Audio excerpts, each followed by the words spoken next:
Fresh Morning. Fresh Morning. Vous êtes sur les 104.5 Urban FM, la station urbaine dans le Fresh Morning, le réveil matinal le plus haut de la capitale sur la radio.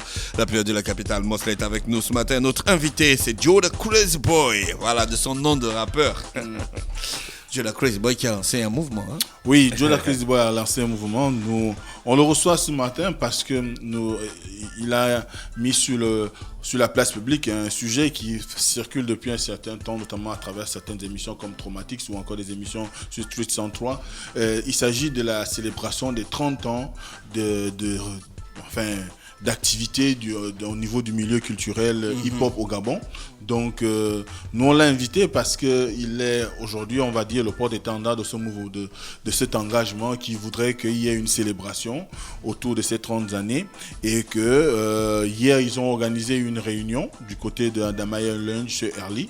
Donc, c'est la raison pour laquelle on l'a invité pour faire le tour avec lui des questions en rapport avec l'éventuelle organisation qu'il y aura, mais également parler on va dire, de la valeur du rap dans notre société, du hip-hop dans notre société, mais également quels sont les combats que le hip-hop gabonais a pu mener pour pouvoir amener l'essor en termes d'éveil des consciences dans notre pays.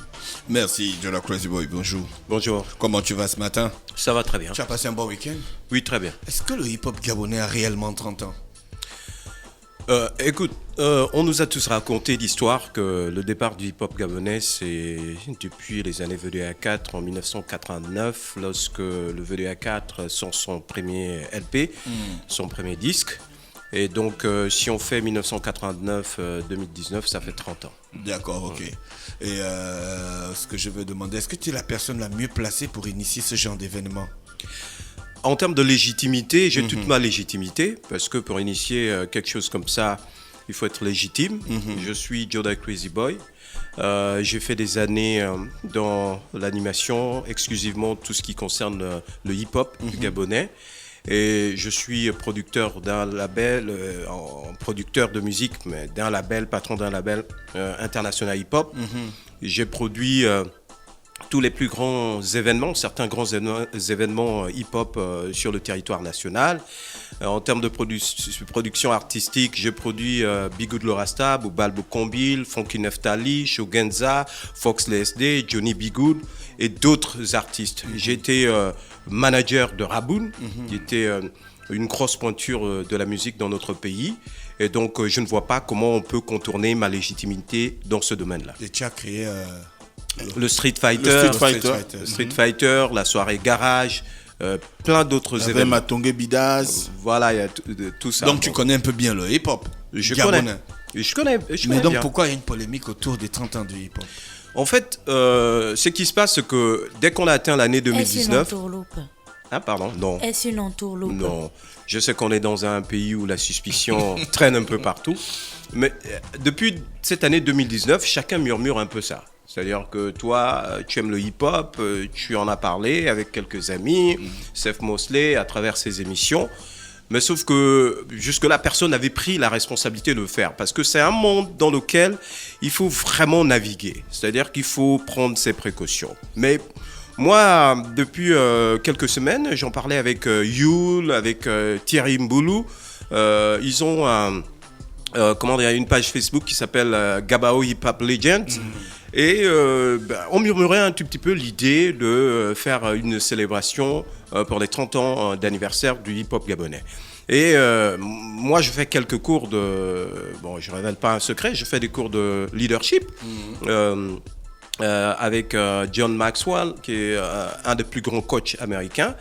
Et en fait, en leadership, on nous dit qu'il faut toujours prendre ses responsabilités. C'est-à-dire que vous remarquez, même dans une famille, quand quelqu'un est malade, tout le monde vient l'observer. On dit, ah oui, tel est malade, tel est malade, tel est malade.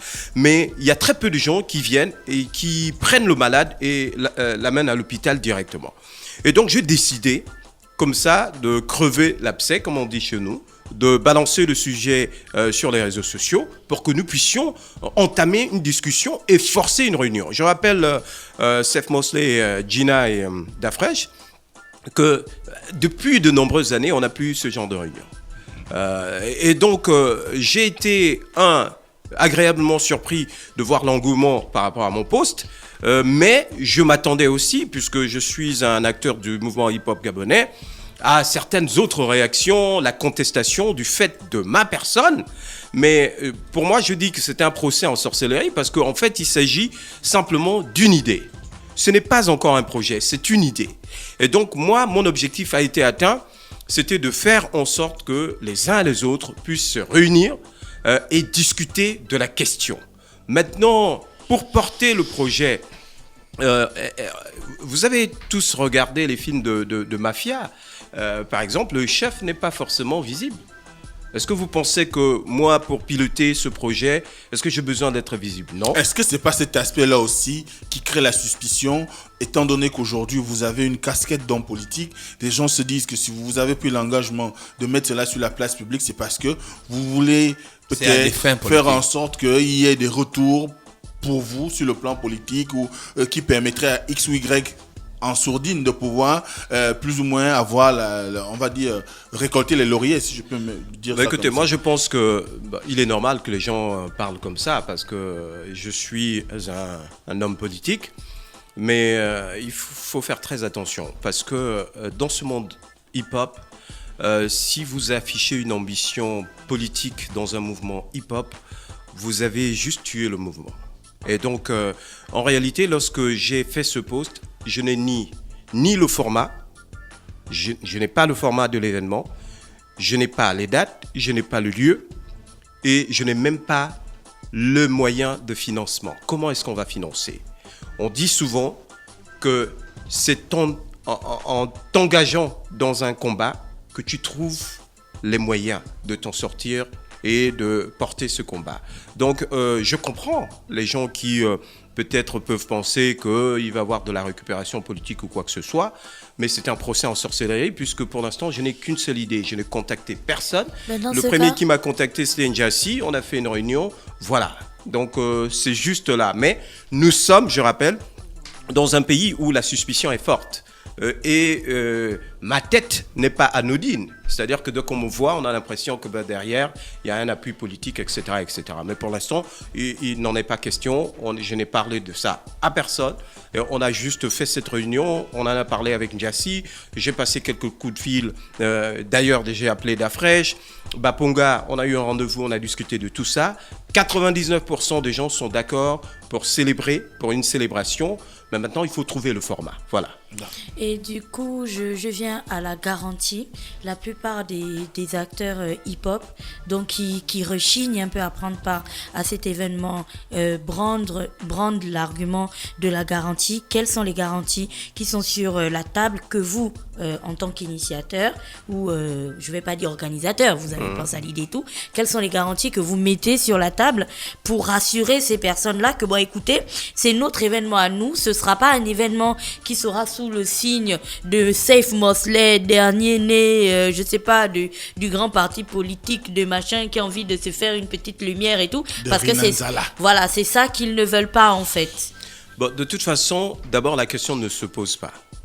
Pour l'instant, c'est simplement une idée. Et l'idée a été présentée à tout le monde. Je n'ai pas à donner de quoi que ce soit comme garantie. Pourquoi? Parce que, en fait, je suis pas en train d'organiser quelque chose. J'ai émis une idée.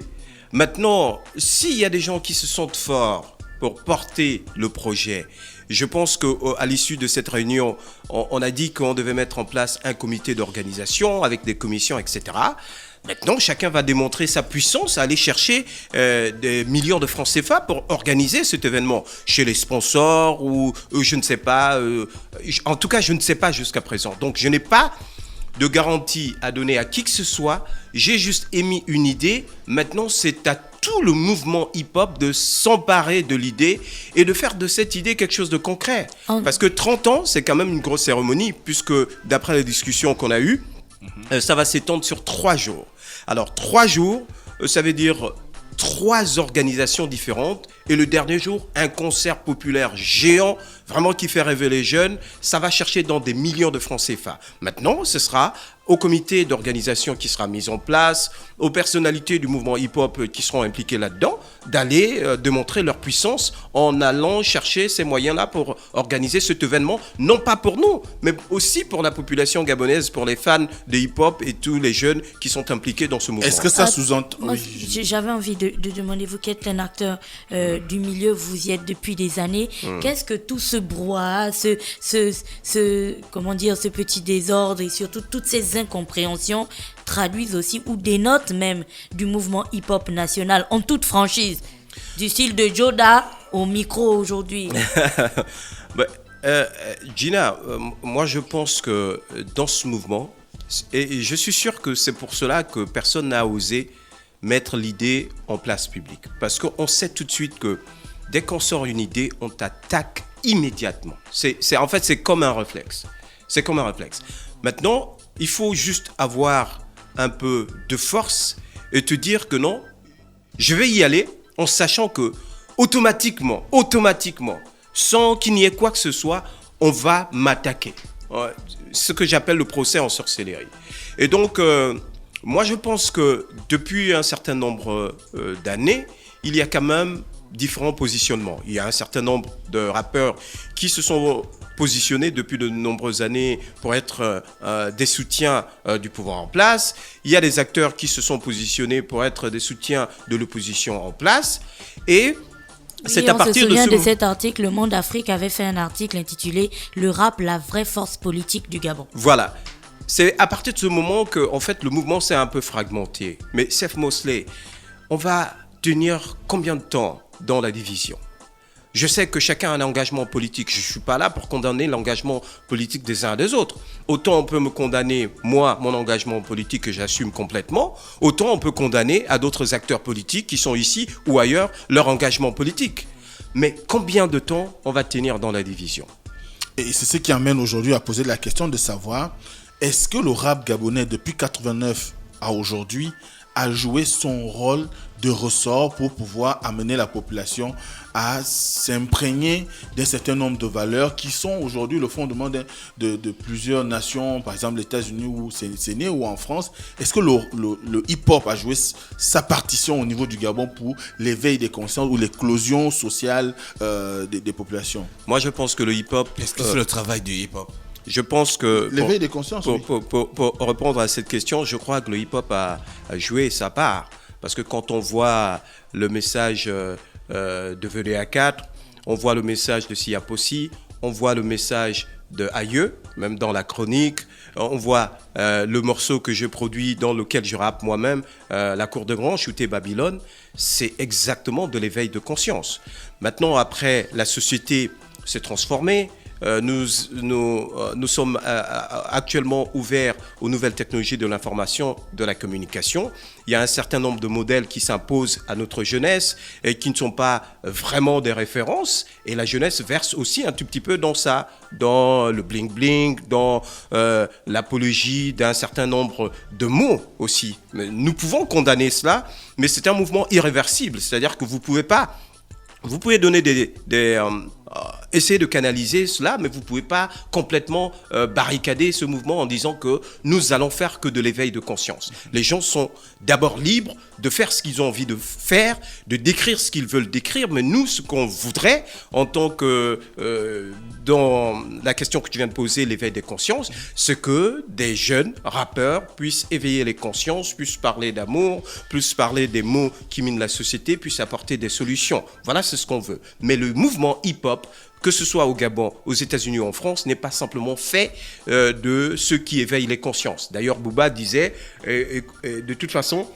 il y a des organisations qui reçoivent des millions de francs CFA pour éveiller les consciences. Pourquoi est-ce que lui, il serait là à éveiller tout le temps les consciences? Il peut raconter sa vie, parler de l'amour de sa mère ou l'amour d'une femme, ou alors déverser sa haine sur quelqu'un. Donc, c'est autant de choses qui font partie du mouvement hip-hop, mais ce qu'on veut, puisque nous avons atteint un certain âge, c'est qu'on puisse aussi avoir un fort dosage de ceux qui peuvent éveiller les consciences. Et dès cet instant, qu'est-ce qu'on pourrait célébrer aujourd'hui des 30 dernières années du hip-hop gabonais? Est-ce des succès ou encore juste continuer à se poser la question de la valeur du hip-hop dans la société gabonaise? De toute façon, nous avons les deux. C'est peut-être pas aussi visible que ça. Il y a eu des succès dans le mouvement hip-hop. Nous nous sommes imposés parce qu'on se rappelle que le mouvement hip-hop s'est beaucoup battu sur le plan international, à travers des cérémonies en Afrique du Sud et dans le monde pour s'imposer comme étant une référence africaine. Actuellement, le Sénégal ou le Cameroun, ils ont un peu repris le flambeau. Mais moi, je suivis des émissions au Congo ou au Cameroun où il y a une certaine époque où les gens disaient « j'aimerais bien être au niveau des Gabonais ». Donc ça, c'était un succès de pouvoir donner de la visibilité à ce mouvement hip-hop sur le plan international. Mais en même temps, il y a des gens qui parlent d'échecs. Par exemple, peut-être au niveau des droits d'auteur. Est-ce que les droits d'auteur sont effectifs? Est-ce que les jeunes qui font dans cette discipline-là peuvent vivre de leur art? C'est autant de questions qu'on peut se poser. Mais ce qu'il faut comprendre, Seth Mosley, c'est que quand on parle d'une célébration, c'est pas simplement la fête.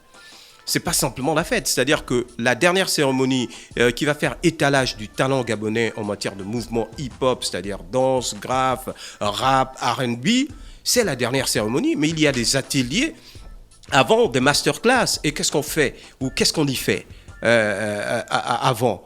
Mais on se pose les bonnes questions. Est-ce que c'est en n'organisant pas les 30 ans du hip-hop que nous allons nous poser les questions du devenir du rappeur lorsqu'il entame sa carrière? Est-ce que c'est en n'organisant pas le mouvement hip-hop ou les 30 ans du hip-hop gabonais qu'on va se poser les questions des droits d'auteur, de l'effectivité de droits d'auteur dans notre pays par rapport au cas spécifique de rappeurs? Moi, je pense qu'on peut avoir une autre démarche. Mettre en place des ateliers, inviter le Bugada, par exemple, avoir une discussion avec le ministère de la Culture, poser des questions sur la question de la redevance. Est-ce qu'il y a une partie de cette redevance qui pourrait revenir aux artistes, donc notamment ceux qui font dans le hip-hop? C'est autant de questions qui feront l'objet d'ateliers, de formations, etc., etc. Donc, il ne faut pas simplement voir le côté émergé de cette célébration, c'est-à-dire la cérémonie. Mais il faut voir les ateliers, les discussions qui auront lieu dans des radios comme Urban FM, avec des spécialistes de la question, ceux qui sont les témoins de l'histoire du hip-hop gabonais, aussi bien les animateurs que les rappeurs qui ont un certain âge. Et à cette cérémonie, Seth Mosley, il y a eu tout le monde. Jackie Skeezer, un des plus vieux, sinon le premier DJ gabonais. Il y a eu des danseurs qu'on n'avait plus revus, il y a eu des rappeurs qui sont... PFM était là, etc., etc. Donc, c'est déjà une victoire en tant que telle que d'avoir organisé cette rencontre. Parce que, est-ce que tu te souviens de la dernière fois où le mouvement hip-hop s'est rencontré? Il y a longtemps. Il y a longtemps, donc jamais. Parce que la cérémonie où il y avait tous les artistes, c'était le CRAG. Et le CRAG, c'était tous les artistes. Moi, je te parle du mouvement hip-hop. Il n'y a jamais eu une réunion du mouvement hip-hop. Et aujourd'hui, on peut au moins me reconnaître ça, d'avoir balancé cette idée sur les réseaux sociaux et d'avoir forcé cette réunion. Est-ce que l'ambition, c'est de créer un engouement qui ressemblerait plus ou moins à des états généraux du mouvement hip-hop au Gabon? Écoutez, les états généraux du mouvement hip-hop, il faut pas être politique. Il faut pas être... Nous sommes dans la chronique politique, monsieur. Oui, il ne faut pas qu'on soit contradictoire.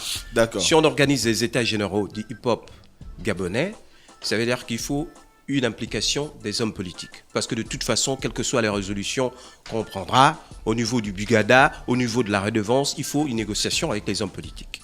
Et donc, on ne peut pas en même temps dire qu'on ne voudrait pas que le mouvement soit politisé, etc., etc., et dire qu'on va entamer une négociation en termes d'états généraux, donc des discussions avec des hommes politiques. Il faut qu'on soit lucide. Il faut qu'on soit lucide pour nous dire quels sont les acteurs qui peuvent faire avancer notre cause, c'est-à-dire l'effectivité des droits d'auteur. Ça, c'est une question récurrente qui revient. Peut-être l'inscription à la CNAMGS des rappeurs gabonais. Comment est-ce qu'on peut mener une discussion avec le directeur général de la CNAMGS? Parce que la plupart des rappeurs, ce sont des personnes économiquement faibles. Comment est-ce qu'on peut mener cette discussion? Comment on peut mener la discussion avec le Bureau gabonais de droits d'auteur? Comment est-ce qu'on peut mener la discussion avec le ministère de la Communication, je crois, qui gère la redevance audiovisuelle? Donc voilà des questions qui sont importantes et qui méritent une structuration. Et il faut des intelligences, il faut une mobilisation générale pour que nous puissions traiter de ces questions-là. Alors, vous avez commencé à essuyer, comme vous l'avez dit, un certain nombre de critiques de la part de certains Mais grands ça, c'est acteurs. partout. Hein. Même quand Oui, je me suis marié, on m'a accusé de faire un mariage politique. Oui, d'accord. Est-ce que vous êtes prêt à réellement aller même vers ceux qui critiquent aujourd'hui pour leur présenter le bien fondé qu'il y a à pouvoir organiser cet événement? Ben, écoutez, moi, je n'ai jamais eu peur de la contestation. De toute façon, je ne serais pas en politique si j'avais peur de la contestation. Je discutais, par exemple, avec Cam, qui est un ami, et tout le monde sait qu'on a des points de vue divergents dans le domaine politique. Il a dit que c'était une belle initiative, mais qu'il avait besoin des garanties que ce ne serait pas récupéré derrière politiquement. Je crois que Njassin Ndiaye, qui est le rappeur le plus actif actuellement dans cette organisation, a discuté avec mauvaise haleine. Il a appelé M16, donc lors de Comindo, ils ont discuté. D'après ce qu'il m'a rapporté, il n'y a pas réellement une contestation à ce niveau, au niveau de l'organisation de 30 ans. Mais lors de Comindo, on voudrait que les choses soient bien faites et qu'on leur donne des termes de Ndiaye, un certain nombre de garanties sur le fait de revenir, d'avoir une très bonne scène et que les choses ne se passent pas comme ça se passe souvent, c'est-à-dire une ou deux lumières, une petite scène rikiki, et voilà. 30 ans, c'est un âge d'or. Et donc, si on veut célébrer les 30 ans du mouvement hip-hop gabonais, il faut avoir des garanties en termes de sonorisation, lumière, prise de son, la qualité de la scène, les répétitions, les intervenants et tout ça. Donc, tous les acteurs hip-hop gabonais à 99% sont d'accord pour faire cette célébration. Et on veut placer cette célébration sous le sceau du rassemblement. Seth Mosley, il faut rassembler. Et le rassemblement n'est pas d'abord une affaire politique. C'est une affaire humaine. Quand vous êtes un chef de famille, vous devez rassembler. Quand vous êtes dans la cellule familiale, vous devez rassembler parce que si vous ne le faites pas, vous perdez votre leadership. Donc notre ambition, quand je dis notre ambition, je parle du mouvement hip-hop gabonais. L'ambition de ce mouvement, c'est de rassembler, d'avoir sur toute la scène ceux et celles qui ont eu certaines positions, ceux et celles qui ont eu d'autres positions, mais en tout cas là, il s'agit de la culture et on voudrait avoir tout le monde. C'est le souhait que je mets et je pense que ce souhait est partagé par l'ensemble du mouvement hip-hop gabonais. Merci Mosley. Rappelez donc que Mosley recevait ce matin Joda Crazy Boy, qui est donc un acteur de la culture urbaine du Gabon, voilà, reconnu depuis de longues années, depuis de longues années, et qui donc déroulait un peu sur son concept des 30 ans du hip-hop gabonais. Gina, tu avais d'autres questions à poser? Gina, tu as une question? Je voulais juste savoir si durant la réunion il y avait les représentants des entreprises événementielles, parce qu'on ne peut pas faire de hip-hop, de scène surtout, si on n'a pas Ospro, AFJ, Sismar, Inside, toutes ces entreprises. Est-ce qu'elles ont été associées? Est-ce qu'elles ont été contactées pour cela? Première chose, le premier à qui j'ai parlé, c'est John Amadou de AFJ Productions. Je lui ai dit qu'il fallait qu'on fasse quelque chose. Et en tout cas, en tant qu'homme, il m'a donné sa parole. Il m'a dit que de toute façon, Joe, si les choses sont bien ficelées, nous, AFJ, on vous suit en matière de sonorisation. Je n'ai pas parlé aux gens de Osprod. Je crois que d'autres personnes s'en sont chargées. Et je parlais à Régis Divassa, je crois qu'il représente Sismar, voilà. Et il est tout à fait d'accord pour vraiment apporter son expérience, sa logistique pour accompagner l'événement. Parce qu'il s'agit d'un événement qui va coûter de l'argent. J'ai dit qu'il y avait des charges incompressibles. C'est-à-dire quand on veut une régisson, lumière, la grosse sono, la grosse scène, il faut mettre de l'argent. Même si certaines sociétés nous accompagnent, ça ne va pas être complètement du bénévolat. Parce que de toute façon, même si je vous donne ma sonorisation, il faut louer le camion pour amener cette sonorisation. Je ne peux pas en même temps vous donner ma sonorisation gratuitement et louer le camion à mes frais. Même si Urban FM accompagne cet événement, Urban FM est une société. Dafresh fera quelques concessions, mais ça ne va pas complètement être 0 francs à la caisse de Urban FM. Donc il faut que les gens comprennent ça, parce que ce n'est pas simplement, il y a de la bonne volonté, mais il faut aller, le vrai débat c'est comment on va chercher de l'argent. Et là, on a des acteurs qui sont connus, qui ont des visages reconnus dans les entreprises, etc.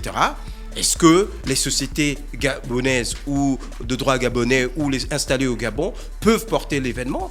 Eh ben, il faudra que chacun fasse parler son génie. Et c'est ça la vraie question. Parce que les histoires d'ego, est-ce que c'est Joda ou ça? Moi, j'ai dit que c'était juste l'idée. Après, n'importe qui avait cette idée. Et ce n'est pas une idée de Joda. C'est une idée du mouvement hip-hop gabonais. Tout le monde est légitime pour porter cette idée. Maintenant, il faut aller chercher l'argent. Où est-ce qu'on va le prendre? Safe. Où est-ce qu'on va le prendre? À ton avis, on compte sur votre génie. Non. Comment ça, sûrement? Le génie du mouvement? Ah oui. Je compte sur le génie de je tout le voulais monde. juste Voilà. rajouter d'Afresh que je pense qu'au-delà de tous les clivages et de toutes les discussions, c'est quelque chose qui est possible, qui est réalisable, parce que je me souviens que le 21 juin dernier, pour la fête de la musique, de manière instantanée et de manière tout à fait uniforme, le collectif des artistes gabonais a décidé d'offrir la fête de la musique aux populations de Libreville. 3 scènes, Et il y avait 3 Ospro a monté une scène professionnelle devant chez eux. AFG a monté une scène professionnelle aux 3 quartiers. Il y avait des animations partout ouais. dans Libreville. Je sais qu'il y a des artistes qui nous ont accompagnés, Ouais. qui sont venus chanter de manière gratuite à notre événement au Rendama. On n'a rien donné du tout, Ouais. parce que pour eux, c'était leur fête, c'était la fête de la musique. Et donc, je me dis que pour les 30 ans, il y aura des gens quelque part C'est qui bien ce seront message-là, tout à surtout fait, à côté de Da Freshman. Merci, c'était le Da Fresh Morning, le réveil matinal, le plus de la capitale sur la radio, la plus de la capitale. René Ruth est avec nous ce matin pour l'horoscope des auditeurs. René Ruth, bonjour. Da Fresh Morning.